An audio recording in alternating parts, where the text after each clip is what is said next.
Good morning student, कैसे हैं आप सब। उम्मीद करता हूँ आप सब अच्छे होंगे। स्टूडेंट, जैसे कि हमारा एक टॉपिक चल रहा था वैदिक काल, उस काल में हमने ऋग्वैदिक काल पढ़ लिया था। अब आज हमारा जो टॉपिक चलेगा वो उत्तर वैदिक काल चलेगा। उत्तर वैदिक काल, ठीक है स्टूडेंट। तो उत्तर वैदिक काल का जो टाइम पीरियड है, मैंने आपको पहले बता दिया था कि ये जो है ना 1000 BC से 600 BC तक था, यानी कि ईसा पूर्व। BC को ईसा पूर्व बोलते हैं, ठीक है। तो स्टूडेंट, मैंने आपको जैसे पहले बता दिया था उत्तर वैदिक काल। ऋग्वैदिक काल में हमारे ऋग्वेद की स्थापना हुई थी, मतलब कि ऋग्वेद लिखा गया था। और बाकी के जो 3 वेद है वो हमारे ऋग्वैदिक काल में लिखे गए थे। कौन कौन से थे वो?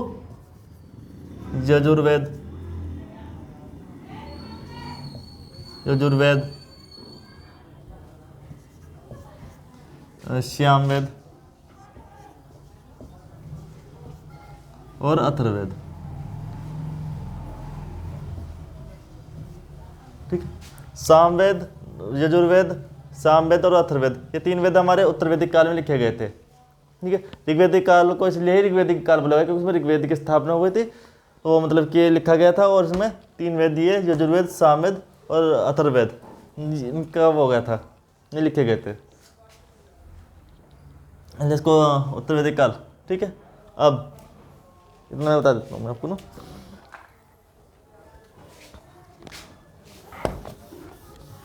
ये सब ना इसमें अरण्य, उपन्यास वगैरह सब इसमें लिखे गए थे। क्या बोलते हैं उनको? उपनिषद वगैरह, अरण्य, उपनिषद, ब्राह्मण ग्रंथ, सब इसमें लिखे गए थे वो, ठीक। अच्छा, ये भी हमारी ग्रामीण व्यवस्था थी यहाँ पर ना। यहाँ की जो स्थिति वो भी ग्रामीण थी, ये नहीं कि वही शहरी में आ गए, क्योंकि सिंधु घाटी जो सभ्यता थी वो हमारी शहरी सभ्यता थी, और ऋग्वैदिक काल की वो ग्रामीण थी, और ये भी ग्रामीण है, ठीक। इनका जो व्यवसाय था ना, व्यवसाय मैंने आपको कल भी बता दिया था। इनका व्यवसाय क्या था? इनका कृषि था। क्या था? कृषि, ठीक। इनका व्यवसाय कृषि था। ऋग्वैदिक काल का पशुपालन, सिंधु घाटी सभ्यता का वो था व्यापार, ठीक। इनके देवता इनके देवता बन गए थे प्रजापति,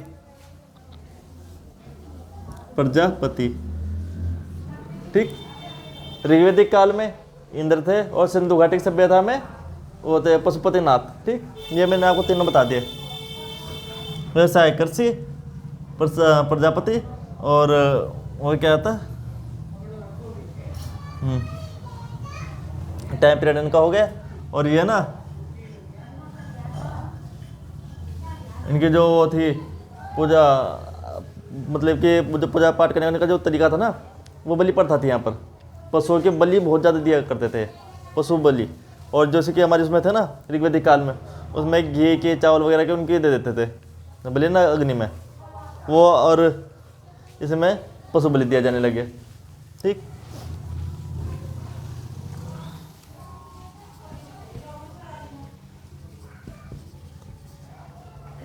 मतलब कि पूजा किस तरीके से करते थे? आराधना, यह आराधना किस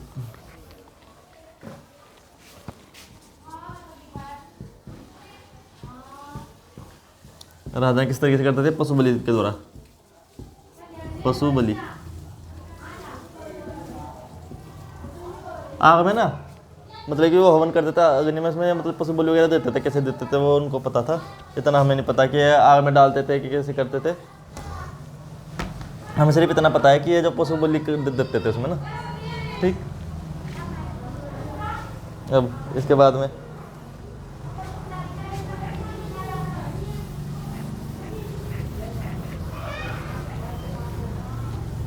अच्छा, हमने ऋग्वैदिक काल में 4 वर्ण पढ़े थे। ऋग्वैदिक काल में 4 वर्ण पढ़े थे हमने। मान लिया कोई यज्ञ करता था, कोई पूजा पाठ करता था, कोई मतलब कि अच्छे ज्ञान देता था ना, तो ब्राह्मण हो जाता था, ठीक। कोई लड़ाई वगैरह करता था, जैसे कि कहीं झगड़ा हो गया तो वहाँ पर युद्ध करने के लिए चले जाते थे, तो क्षत्रिय हो जाता था। जो व्यापार करता था वो व्यापारी हो जाता था, और जो सेवा करता था वो शूद्र हो जाता था। ठीक, तो काम के आधार पर, व्यापार के आधार पर उस समय वर्ण थे। उत्तर वैदिक काल में क्या हुआ कि ये सब जन्म के आधार पर होने लगा, यानी कि ब्राह्मण का लड़का ही ब्राह्मण होगा,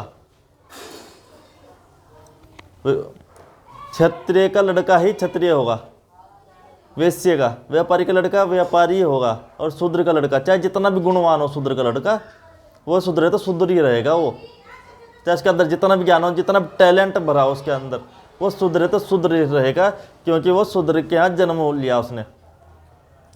चाहे एक शूद्र जितना भी पढ़ सकता है, कुछ भी कर ले, पढ़ने लिखने का तो उनको अधिकार ही नहीं था। खैर ये बात है। ठीक, तो यहाँ पर लिख लेते हैं वर्ण व्यवस्था।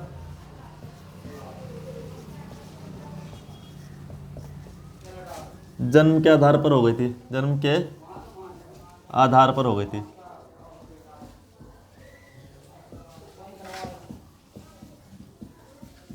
वर्ण व्यवस्था जन्म के आधार पर हो गई थी। ठीक है, अच्छा,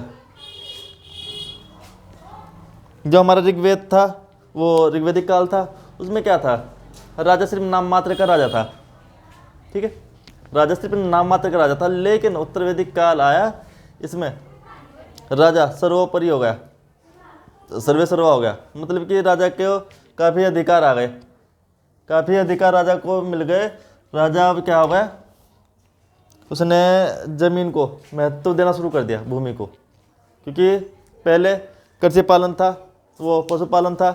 पशुपालन में क्या होता है, उसको इतनी ज़रूरत नहीं होती ज़मीन की ना। पशुपालन के लिए तो कि पशु भाई चरने के लिए चले गए हमारे, और वो क्या है, घास वास खाए और घर आ गए अपने।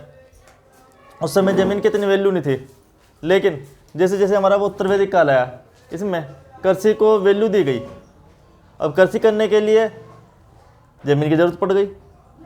जब ज़मीन की उनको ज़रूरत पड़ने लगी धीरे धीरे, तो ज़मीन की वैल्यू भी पड़ने लगी, ज़मीन की वैल्यू बढ़ती चली गई राजा के लिए। अब राजा ने तो खुद वो बन गया, सर्वे सर्वा बन गया, वो ज़मीन का मालिक बनने लगा। ठीक है, अब इसी में राजा को कर देने की शुरुआत हो गई, और यहाँ पर राजा सर्व ले लेता हूँ मैं। यहाँ पर जो राजा था वो सर्वे सर्वा हो गया, सर्वे सर्वा हो गया, मतलब कि राजा को काफी अधिकार मिल गए। ठीक, और क्या, राजा का पद अनुवांशिक हो गया, राजा का पद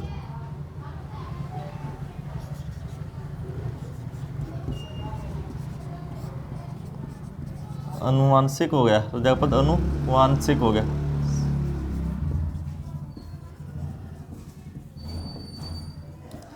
राजा का पद ने इसमें अनुवांशिक हो गया, मतलब कि राजा का बेटा ही राजा बनेगा, राजा के बाद उसका लड़का, फिर उसका लड़का, उसका, फिर ऐसे अनुवांशिक होता चला गया। ठीक है, यहाँ पर कर भी शुरुआत हो गए थे, लगान वगैरह शुरू हो गए थे। ठीक,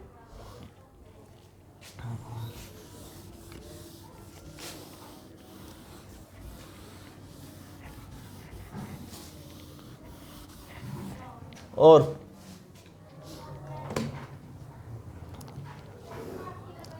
राजा के पास कोई स्थायी सैन्य तो थे नहीं, लेकिन अभी धीरे धीरे फिर बढ़ते चले गए, जैसे समय पूरा होता चला गया ना, बढ़ता चला गया। जैसे कि 1000 से 900, 900 से 800, 800 700 ऐसे होता चला गया ना, जैसे टाइम बढ़ता चला गया, ऐसे ऐसे इसमें थोड़ी वृद्धि होती चली गई। ये नहीं कि उत्तर वैदिक काल शुरू होते सारे एकदम तुरंत सब कुछ चेंज हो गया, ऐसे नहीं हुआ, धीरे धीरे चेंज होता चला गया। ठीक है, जैसे कि अभी शुरू में राजा के पास इतना अधिकार नहीं था, धीरे धीरे उसको अधिकार मिलने शुरू हो गए, धीरे धीरे साल बाद, 1 साल बाद, 10 साल बाद, 50 साल बाद, ऐसे ऐसे उनको अधिकार मिलते चले गए राजा को। राजा एक टाइम में था कि राजा बिल्कुल सर्वोपरि हो गया। ठीक है, अब मैंने आपको बताया था कि जो सभा और समिति थे ना, इसमें सभा और समिति वो समाप्त हो गई, वो कमज़ोर पड़ गई थी। सभा और समिति जो मतलब कि राजा को सलाह देते थे, वो कमज़ोर पड़ गई थी।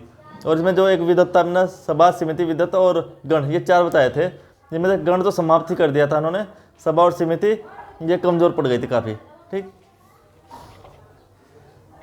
और यहाँ पर क्षेत्र के लिए ना, क्षेत्र के लिए पहले क्षेत्र होता था ना, क्षेत्र के, हाँ क्षेत्र के लिए राष्ट्र शब्द का प्रयोग होने लगा। क्षेत्र के लिए राष्ट्र, राष्ट्र शब्द का प्रयोग होने लगा।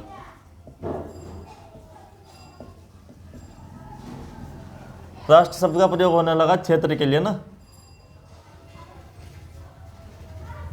क्षेत्र के लिए राष्ट्र शब्द का प्रयोग होने लगा। और सबसे बड़ी चीज, इस समय उत्तर वैदिक काल में लोहे की खोज हो गई थी। लोहे की खोज, लोहे की खोज हो गई थी उत्तर वैदिक काल में। लोहे की खोज पता करना लगे तुमसे कि लोहे की खोज किस युग में हुई थी, तो उत्तर वैदिक काल में हुई थी। ठीक, सिंधु घाटी का ऑप्शन दे देगा कि ऋग वैदिक काल का कि उत्तर वैदिक काल में, तो उत्तर वैदिक काल में लोहे की खोज हुई थी।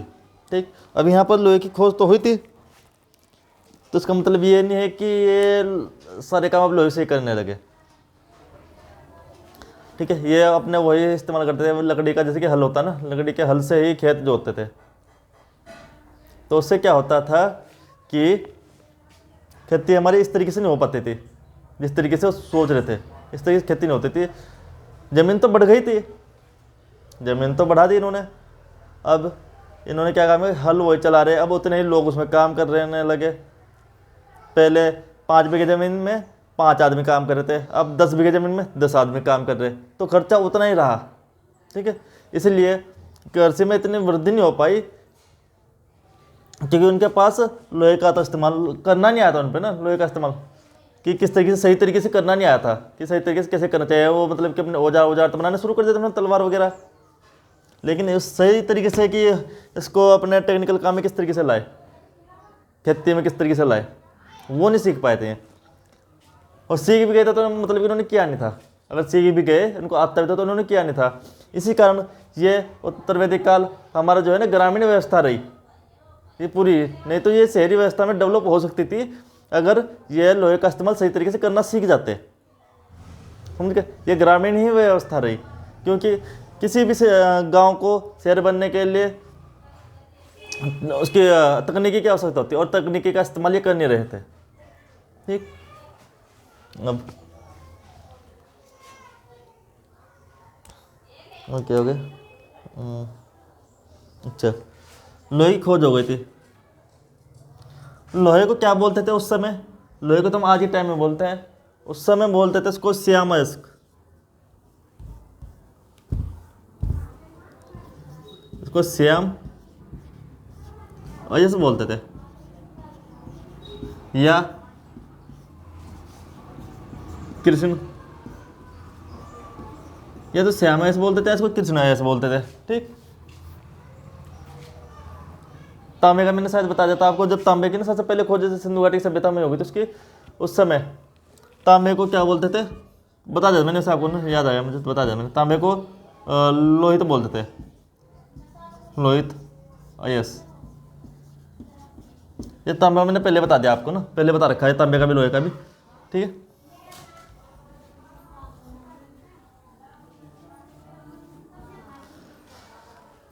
इसको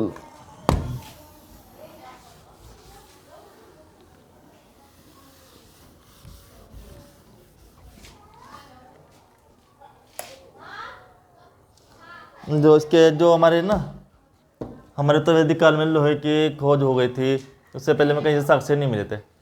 लेकिन जो लोहे के साक्ष्य है ना, मैं सर मुझे पता नहीं रखा, जो लोहे के साक्ष्य हमारे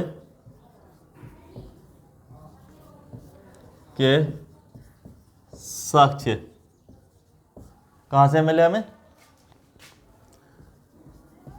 अतरंजी, अतरंजी खेड़ा सर, अतरंजी खेड़ा से मिला। ये जगह पड़ती है यूपी में, अतरंजी खेड़ा, वहाँ से हमें लोहे के साक्ष्य प्राप्त हुए कि, और उसके कार्बन डेटिंग करके बताई गई कि सिंधु घाटी उत्तर वैदिक काल में लोहे की खोज हो गई थी। इसकी जब कार्बन डेटिंग होती है ना, कार्बन डेटिंग से पता लग जाता है कि ये जो भी है लोहा या सिक्का ये कितना पुराना है। ठीक है, उस कार्बन डेटिंग करके हमें पता लग जाता है कि कोई भी चित्रकारी होती है ना, जो चित्रशैल वगैरह जो भी होते हैं, इनके सब के बारे में पता लग जाता है कार्बन डेटिंग के द्वारा कि ये कितना पुराना है। ठीक, आई होप इतनी बात समझ में आ गई होगी आपके। अच्छा,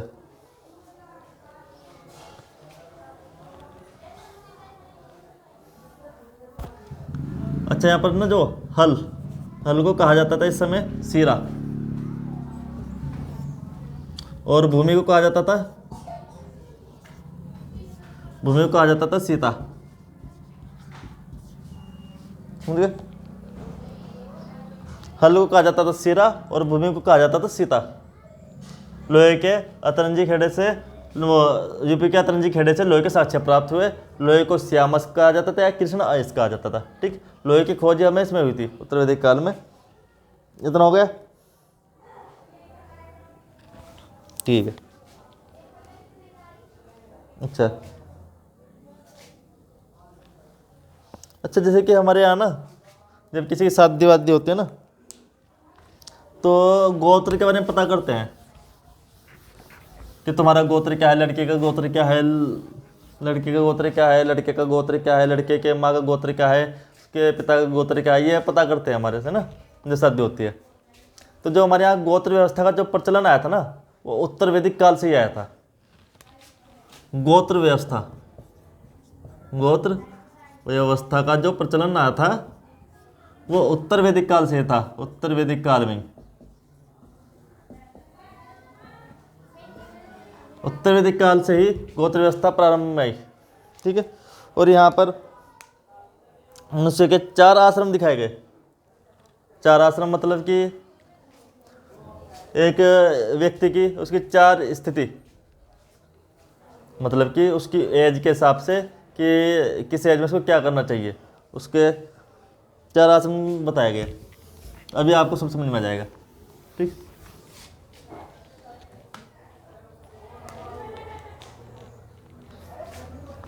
उत्तर वैदिक काल में 4 आश्रम बताए गए। 4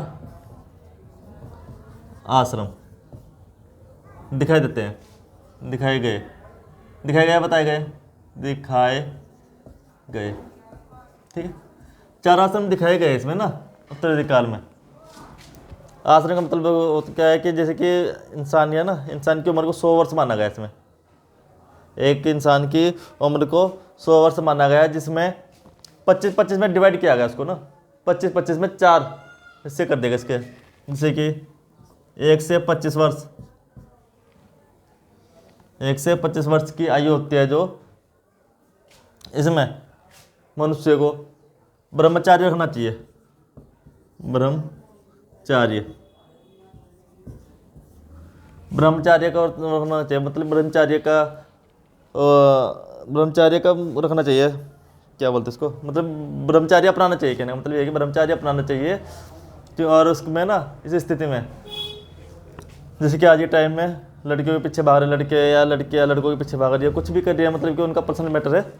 मतलब कि इस समय 1 साल से लेकर 25 साल तक बच्चे को ब्रह्मचार्य का व्रत रखना चाहिए, जिसमें बच्चे को सिर्फ ज्ञान लेना चाहिए। ज्ञान ही सब सर्वोपरि बताएगा कि 1 से 25 वर्ष तक ज्ञान लेने के लिए बताएगा ये ब्रह्मचार्य, ज्ञान के लिए।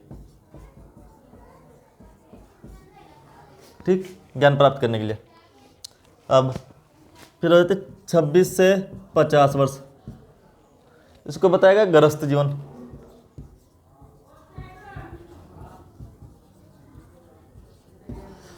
ये हो गया गृहस्थ जीवन।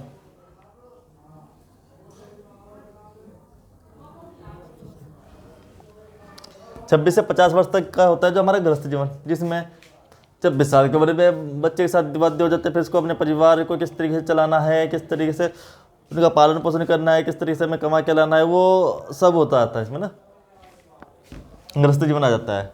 ठीक, 51 से 75 वर्ष,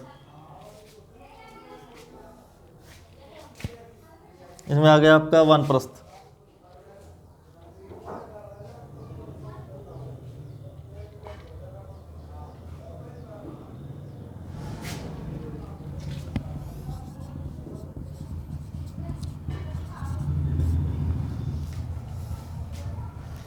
ये होता है वानप्रस्थ। इसमें क्या होता है, 50 साल की उम्र में शादी हो गई, ज्ञान प्राप्त कर लिया, और फिर ज्ञान प्राप्त करने के बाद ग्रस्त हो गया, जीवन हो गया। फिर उसके बाद में क्या होता है कि बच्चों के ऊपर जिम्मेदारी छोड़ करके फिर अपने एक साइड में हो जाना, जंगल वगैरह में बैठ जाओ या कहीं पर जा करके एक तरफ बैठ जाओ, जहाँ पर भी उसकी इच्छा है इंसान वहाँ जा सकता है, घर के निजी मामले में वो दखलंदाजी ना कर सके। बस ये इसमें बताया गया। मतलब कि उसका गृहस्थ जीवन को त्यागना, गृहस्थ जीवन है जो उसका, उसको त्याग करके अपना चले जाना, गृहस्थ जीवन को त्याग देना। ठीक, उसके बाद 76 से 100 वर्ष हो गया संन्यास। इसमें क्या होता है संन्यास में, जब अपने ग्रस्त वगैरह त्याग दिया, सब कुछ हमने कर दिया, तो इसमें क्या होता है कि अब सब कुछ त्याग करके, सब कुछ सुख दुख,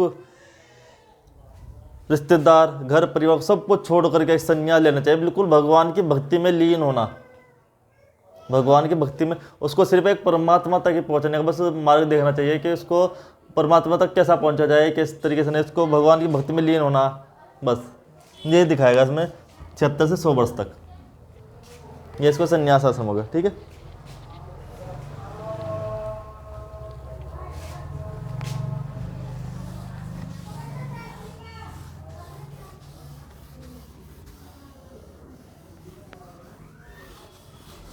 अच्छा, तो इसमें हमारे कुछ जगह दिखाए गए।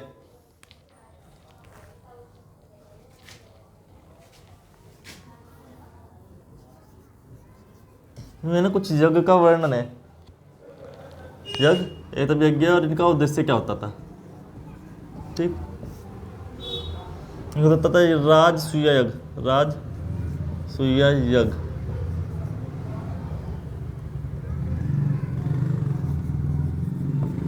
इनमें क्या होता था, जो राजा है ना, दिव्य शक्ति की प्राप्ति के लिए राजसूय योग कराता था, ताकि मुझे कोई दिव्य शक्ति प्राप्त हो जाए। दिव्य शक्तियों की प्राप्ति के लिए, दिव्य शक्तियों की प्राप्ति के लिए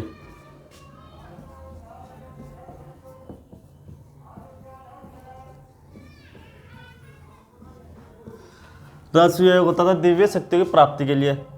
ठीक, होता था अश्वमेध यज्ञ, एक होता था अश्वमेध यज्ञ। इसमें क्या होता था, राजा है ना, अपनी शक्ति को बढ़ाने के लिए, इसी शक्ति को बढ़ाने के लिए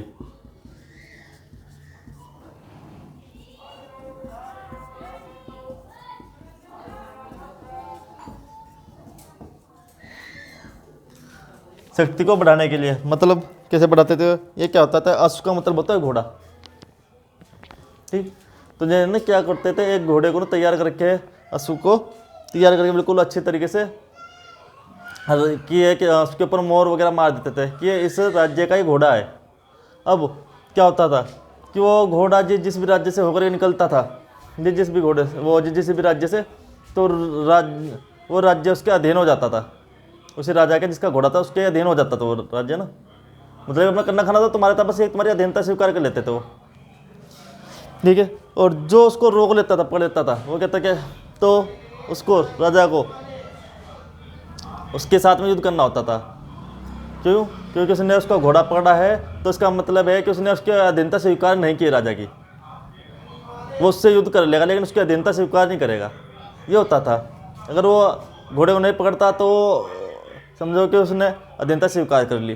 ठीक है, तो होता था असल में यज्ञ, ये दिव्य शक्ति प्राप्ति के लिए। और कौन सा होता है, वाजपेयी यज्ञ, ये होता था वाजपेयी यज्ञ। इनमें क्या होता था, रथ दौड़ होती थी।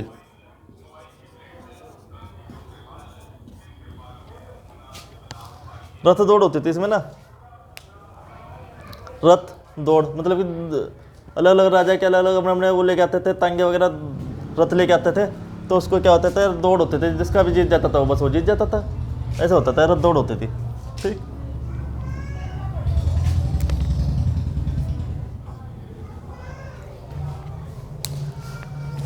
इतना समझ में आ गया होगा? कोई डाउट?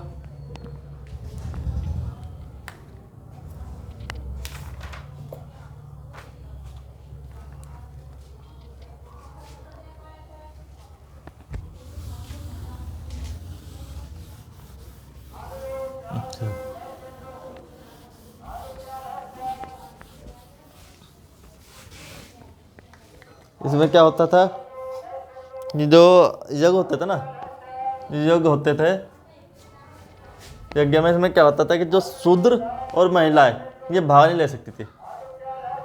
ऋग्वैदिक काल में तो भाग लेती थी, लेकिन उत्तर वैदिक काल में लेना बंद कर देता। और ऐसा भी नहीं कि बिल्कुल ही बंद कर देता, धीरे धीरे, मैंने बताया ना कि धीरे धीरे 1 साल बाद, 10 साल बाद, 50 साल बाद, ऐसे धीरे धीरे बंद कर देता इन्होंने स्त्री का और शूद्रों का। शूद्र तो खैर ज़्यादा ही बंद हो गया था पहले से ही, लेकिन स्त्रियों का धीरे धीरे बंद हो गया था। ठीक, ये युद्ध में भाग नहीं ले सकती थी स्त्रियाँ। और स्त्रियों की स्थिति कैसी हो गई थी?